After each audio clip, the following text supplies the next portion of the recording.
Hello students, my self सलोनी जैन। इस video के अंदर हम एम्प्लॉयमेंट चैप्टर को रिवाइज करने वाले हैं। So let's start.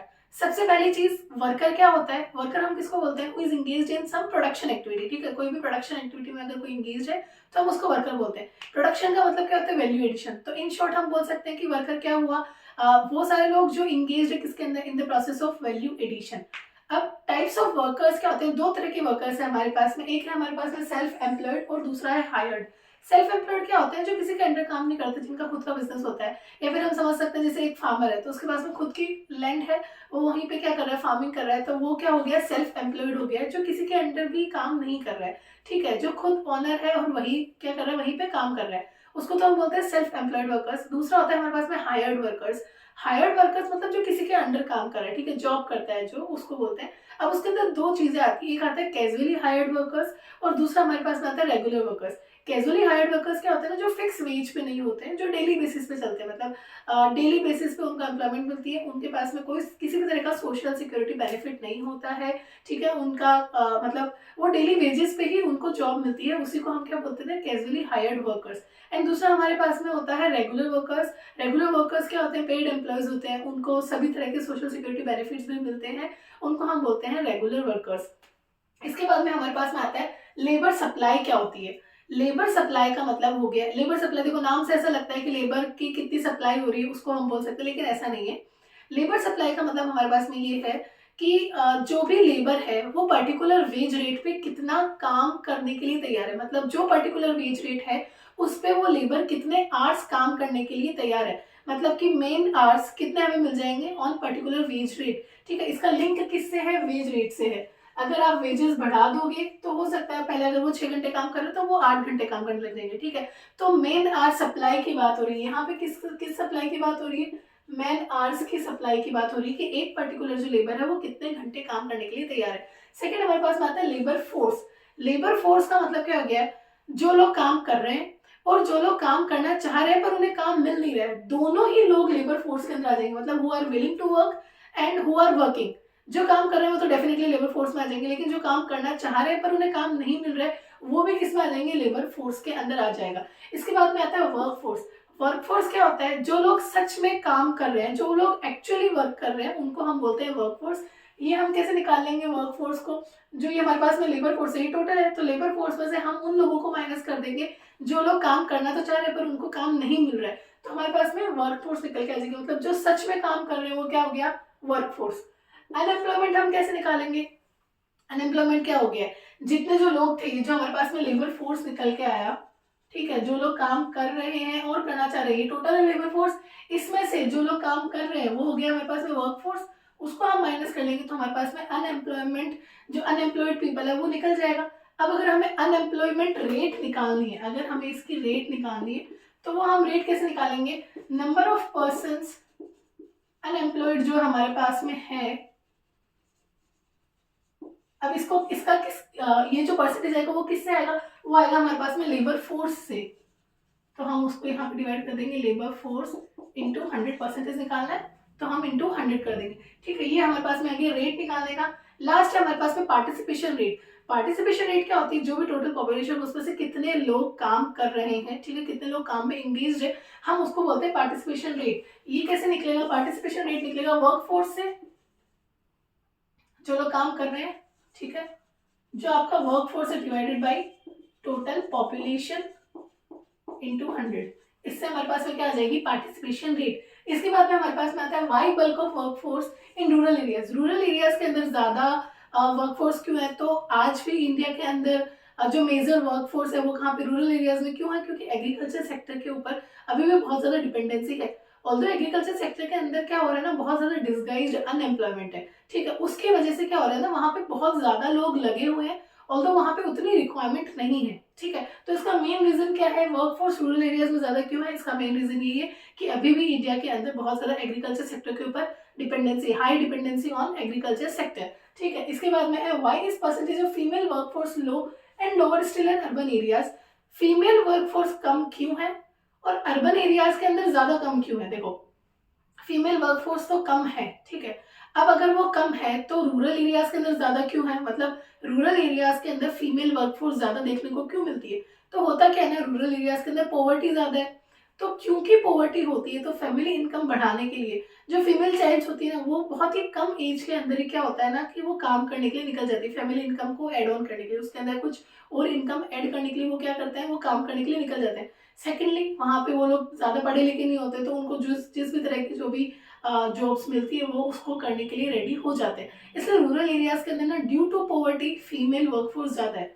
अब अर्बन एरियाज के अंदर क्या हो रहा है ना, अर्बन एरियाज के अंदर सब एजुकेटेड हो रहे हैं, ठीक है, एजुकेशन पे ज़्यादा ध्यान दिया जाता है, एजुकेशन हो जाती है। उसके बाद में अर्बन एरियाज के अंदर आज भी क्या हो रहा है, अगर किसी भी फीमेल को अगर जॉब करनी है तो काफी ज्यादा जगह पे ये होता है कि ये डिसीजन किसका होता है, फैमिली डिसीजन होता है। अब क्योंकि फैमिली डिसीजन होता है तो मोस्टली टाइम क्या होता है ना कि अगर फैमिली अलाउ नहीं करती है तो वुमेन्स को बाहर जाके जॉब करना अलाउड नहीं होता है। उस चक्कर में अर्बन एरियाज के अंदर आज भी जो फीमेल वर्कफोर्स है वो काफी ज्यादा कम देखने को मिलती है। मेन रीजन बस यही है कि फैमिली डिसीजंस होते हैं, ठीक है, दैट्स इट। इसके बाद में क्या है, rate of participation in rural and urban areas. यहाँ पे मैंने एक टेबल बना रखी है, बुक से ही ली है मैंने, 2017-18 का डेटा है, ठीक है। रूरल एरियाज के अंदर मेल वर्कफोर्स 51.7, अर्बन के अंदर 53.0, टोटल हमारे पास में 52.1 है। टोटल जो वर्कफोर्स है वो 34.7 है। इससे हमें क्या पता चल रहा है कि जो टोटल पार्टिसिपेशन रेट है वो इतनी ही है। तो मतलब अगर 100 में से 34.7 लोग ही काम कर रहे हैं तो समझो डिपेंडेंसी रेशियो कितना हो गया, मतलब इन 34% लोगों पे बचे हुए सारे लोग क्या है, इन पे डिपेंडेंट हो गए। इनमें कौन आ गए, जो भी हमारे पास में ओल्ड एज लोग आ गए हैं, फीमेल्स आ गई है, चिल्ड्रंस आ गए हैं, जो अनएम्प्लॉयड है, वो सारे ही लोग किसके अंदर आ गए, इसके ऊपर डिपेंडेंट हो गए। ये जो 34% लोग काम कर रहे हैं इन्हीं पे बहुत ज्यादा डिपेंडेंट हो गए। तो सबसे पहला पॉइंट है हमारे पास में हाई डिपेंडेंसी रेशियो। इसके बाद में आता है high rate of participation but low level of productivity in rural areas. Rural areas के अंदर देखो, ये रूरल एरियाज है, यहाँ पे पार्टिसिपेशन रेट 35% दिख रही है, ज्यादा दिख रही है, और यहाँ पे 33.9 ही है। ये पार्टिसिपेशन रेट ज्यादा है लेकिन फिर भी प्रोडक्टिविटी कम है, क्योंकि यहाँ पे ना लेस प्रोडक्टिव जॉब्स, मतलब कि बहुत ज्यादा इनकम प्रोडक्शन, मतलब इनकम वाली जॉब्स यहाँ पे हमें रूरल एरियाज में देखने को नहीं मिलती है। इसलिए लोग यहाँ पे ज्यादा एंगेज्ड है लेकिन प्रोडक्टिविटी यहाँ पे कम हो रही है, मतलब पार्टिसिपेशन ज्यादा है लेकिन प्रोडक्टिविटी कम है हमारे पास में। एंड लास्ट हमारे पास में है high rate of participation for women in rural areas. Rural areas के अंदर देखो women participation 17.5% and urban areas के अंदर 14.2% हमें देखने को मिल रहा है। ये क्यों हो रहा है यहाँ पे, ज्यादा क्यों है, ड्यू टू पॉवर्टी। पॉवर्टी के चलते क्या हो रहा है, जो फीमेल चाइल्ड है वो बहुत ही कम एज के अंदर ही क्या कर रही है, वो जॉब्स के लिए निकल जाती है, ठीक है। इसके बाद में है जॉबलेस ग्रोथ। जॉबलेस ग्रोथ क्या होता है, मतलब ग्रोथ हो रही है, इकोनॉमिक ग्रो भी कर रही है लेकिन जॉब्स नहीं हो रही है, एम्प्लॉयमेंट जनरेशन नहीं हो रहा है। ये क्यों हो रहा है, पहली चीज तो क्योंकि हम लोग ना बहुत ज्यादा मल्टीनेशनल कंपनीज जो है उनसे हाईजैक हो चुके हैं, मतलब उनका जो भी मेथड है, उनका जो भी प्रोसेस ऑफ ग्रोथ है उसी को हम फॉलो करने लगे। और जो बड़ी बड़ी एमएनसीज होती है वो क्या चाहते हैं, वो जो भी ग्रोथ लाना चाहते हैं वो नई नई टेक्नोलॉजीज के थ्रू लाना चाहते हैं, ठीक है। इसके चलते क्या हो रहा है ना, उनको मैन पावर उतना नहीं चाहिए, ठीक है, उनको सिर्फ मैन पावर चाहिए होता है टेक्निकल वर्क्स के लिए, और जो जितना भी बाकी जो लेबर वर्क है वो सारा वो किससे करवाना चाहते हैं, मशीन से करवाना चाहते हैं। तो उसके चलते क्या हो रहा है ना, ग्रोथ हो रही है, इकोनॉमी भी ग्रो कर रही है लेकिन एम्प्लॉयमेंट जनरेशन उतना नहीं हो पा रहा है, उसको हम बोलते हैं जॉबलेस ग्रोथ। मतलब ग्रोथ तो हो रही है पर किसी भी तरह का जॉब क्रिएशन नहीं हो रहा है, ठीक है। इसका एक बेसिक से एक एग्जांपल है, जैसे पहले अगर एटीएम मशीन थी तो एटीएम मशीन आई तो उसके चलते क्या हुआ, 2 गार्ड्स को वहां पे अपॉइंट कर दिया तो एम्प्लॉयमेंट जनरेशन हुई। लेकिन फिर और ज्यादा टेक्नोलॉजी आ गई, कैमराज आ गए, कैमराज लग गए, ठीक है, एटीएम मशीन के अंदर। तो अभी वहां पे जो पहले 2 गार्ड्स थे अभी उनको हटा दिया। तो अब क्या हो रहा है, जितना ज्यादा अच्छी टेक्नोलॉजी आती जा रही है उसके चलते क्या हो रहा है, जॉबलेस ग्रोथ हो रही है, मतलब कि जॉब्स उतनी ग्रो ही नहीं हो रही है, एम्प्लॉयमेंट जनरेशन उतना हो ही नहीं रहा है, ठीक है। और इसी की वजह से क्या हो रहा है ना, क्रॉनिक अनएम्प्लॉयमेंट हो रहा है। क्रॉनिक अनएम्प्लॉयमेंट हम किसको बोलते हैं, जहाँ पे क्या हो रहा है ना, लंबे समय तक लोगों को जॉब मिल ही नहीं रही है, उसको हम बोलते हैं क्रॉनिक अनएम्प्लॉयमेंट, ठीक है। एक है हमारे पास में casualisation and informalisation of workforce. Casualisation का मतलब क्या होता है, कैजुअली हायर्ड वर्कर्स जो है, मतलब जो डेली वेजर्स जो होते हैं, डेली वेज के लिए जो अपॉइंट होते हैं, मतलब जिनको जॉब मिलती है, ठीक है, उनका नंबर बढ़ रहा है, मतलब number of casually hired workers जो है ना वो बढ़ रहा है, उसको हम क्या बोलते हैं, कैजुअलाइजेशन। ये क्यों हो रहा है, बेसिक सा एक रीजन है। देखो अगर रूरल एरियाज है तो रूरल एरियाज के अंदर क्या हो रहा है, डिस्गाइज्ड अनएम्प्लॉयमेंट बहुत ज्यादा है। डिस्गाइज्ड अनएम्प्लॉयमेंट होता क्या है, जहाँ पे जरूरत से ज्यादा लोग काम कर रहे हैं, अगर हम उनमें से कुछ लोग निकाल भी ले तो भी प्रोडक्शन पे कुछ भी फर्क नहीं पड़ेगा, उसको हम बोलते हैं डिस्गाइज्ड अनएम्प्लॉयमेंट। फॉर एग्जाम्पल एक फार्म है, उसके अंदर 10 लोगों की जरूरत है, वहां पे 15 लोग लगे हुए हैं। अब अगर हम उनमें से 5 लोग निकाल भी लें तो भी उतना ही प्रोडक्शन होना है जितना वो 15 मिलके कर रहे हैं, ठीक है। उसी को हम क्या बोलते हैं, डिस्गाइज्ड अनएम्प्लॉयमेंट। अब हो क्या रहा है, अगर डिस्गाइज्ड अनएम्प्लॉयमेंट है तो वहां से समझो वो 5 लोग अगर रूरल एरिया छोड़ के वो माइग्रेट करके अर्बन एरिया गए, तो अब उन्हें और किसी भी तरह का काम आता ही नहीं है फार्मिंग के अलावा, और अर्बन एरियाज के अंदर फार्मिंग का कोई काम नहीं है। तो उस केस में क्या होता है ना, उन्हें क्योंकि और कोई भी स्किल्ड काम नहीं आता है, तो वो क्या करते हैं, फिर वो डेली वेजर्स की तरह, कैजुअली हायर्ड वर्कर्स की तरह वो क्या करने लग जाते हैं, जॉब करने लग जाते हैं। और इसीलिए यही एक सबसे बड़ा रीजन है कि कैजुअलाइजेशन बहुत ज्यादा देखने को मिलता है। मतलब जो number of casually hired workers है वो धीरे धीरे बढ़ता जा रहा है, उसी को हम क्या बोलते हैं, कैजुअलाइजेशन। फिर है इनफॉर्मलाइजेशन ऑफ वर्कफोर्स। दो चीजें होती है, फॉर्मल और इनफॉर्मल सेक्टर। फॉर्मल सेक्टर हम किसको बोलते हैं, जहाँ पे 10 या 10 से ज्यादा लोग लगे हुए हैं और उनको हर तरह का सोशल सिक्योरिटी बेनिफिट मिल रहा है, ठीक है, चाहे गवर्नमेंट ऑर्गेनाइजेशन हो गए चाहे प्राइवेट भी हो गए, जहाँ पे 10 या 10 से ज्यादा लोग लगे हुए हैं और उनको सोशल सिक्योरिटी बेनिफिट्स मिल रहे हैं, वो होता है फॉर्मल सेक्टर। इनफॉर्मल सेक्टर क्या होता है, जहाँ पे 10 से कम लोग लगे हुए हैं और उन्हें किसी भी तरह का सोशल सिक्योरिटी बेनिफिट नहीं मिलता है, वो होता है इनफॉर्मल सेक्टर। इनफॉर्मल सेक्टर के अंदर ना किसी भी तरह की जॉब सिक्योरिटी नहीं होती, हायर एंड फायर वाला सिस्टम चलता है। मतलब जब जरूरत पड़ी तो हायर कर लिया, जब लगा कि जरूरत नहीं है तो फायर कर दिया, मतलब निकाल दिया। उसी को हम बोलते हैं हायर एंड फायर, ठीक है। इसको बोलते हैं हम इनफॉर्मल सेक्टर, जहाँ पे क्या 10 से कम लोग काम कर रहे हैं और उन्हें किसी भी तरह का सोशल सिक्योरिटी बेनिफिट नहीं मिल रहा है। अब इनफॉर्मलाइजेशन का मतलब क्या होता है, ये जो नंबर ऑफ पर्सन है इनफॉर्मल सेक्टर के अंदर वो बढ़ते जा रहे हैं, मतलब फॉर्मल सेक्टर के अंदर कम होते जा रहे हैं और इनफॉर्मल सेक्टर के अंदर जो नंबर ऑफ वर्कर्स है वो बढ़ते जा रहे हैं, उसी को हम बोलते हैं इनफॉर्मलाइजेशन। अब ये हो क्यों रहा है, ये इसलिए हो रहा है क्योंकि फॉर्मल सेक्टर के अंदर क्या हो रही है ना, जॉब्स धीरे धीरे कम हो रही है। एलपीजी पॉलिसी 1991 से पहले तो फिर भी काफी हद तक गवर्नमेंट आगे होके एम्प्लॉयमेंट जनरेशन और ये सब कर रही थी, ठीक है। लेकिन एलपीजी आने के बाद में मल्टीनेशनल कॉर्पोरेशन आ गई, कंपनीज आ गई, बड़ी बड़ी कंपनीज आ गई, उसके बाद में ये इनफॉर्मलाइजेशन काफी ज्यादा बढ़ गया है, ठीक है।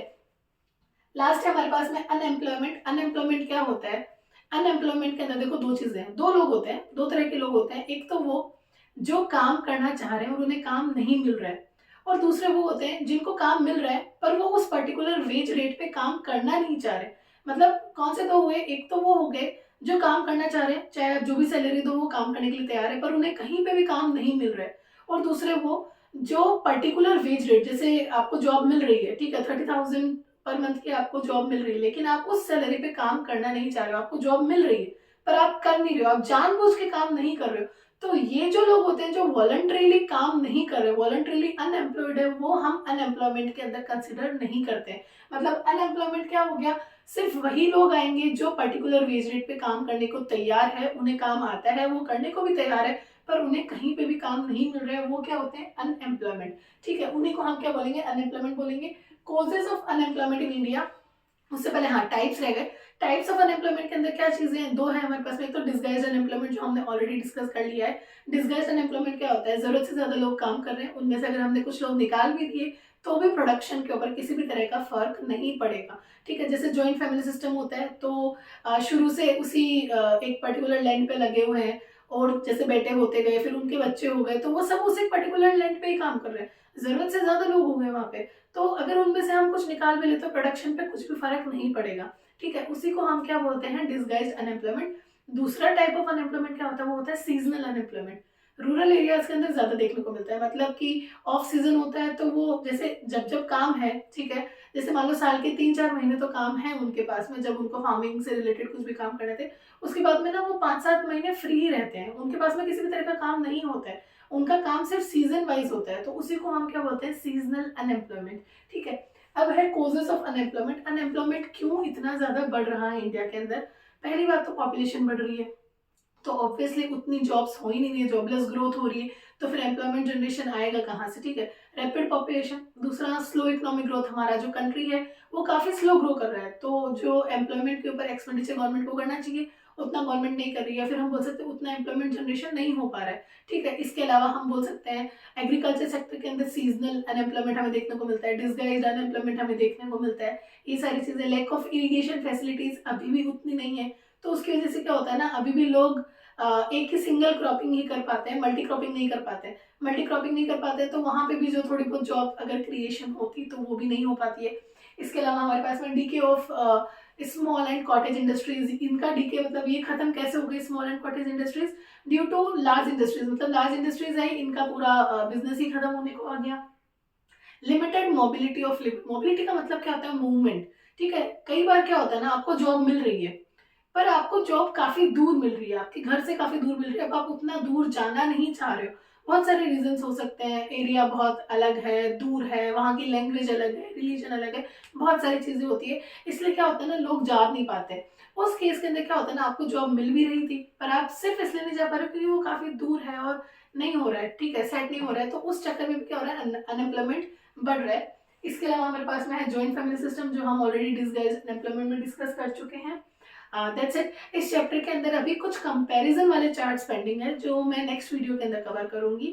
इसके अलावा इंडियन इकोनॉमी के 2 चैप्टर्स ऑलरेडी मैंने रिवाइज करवा दिए हैं, उनका लिंक मैं डिस्क्रिप्शन में दे दूंगी। Thank you. मेरा अगर वीडियो आपको अच्छा लगा तो please like share and subscribe, and हाँ, अगर इसका स्क्रीनशॉट लेना चाहते हैं तो आप ले सकते हैं। That's it.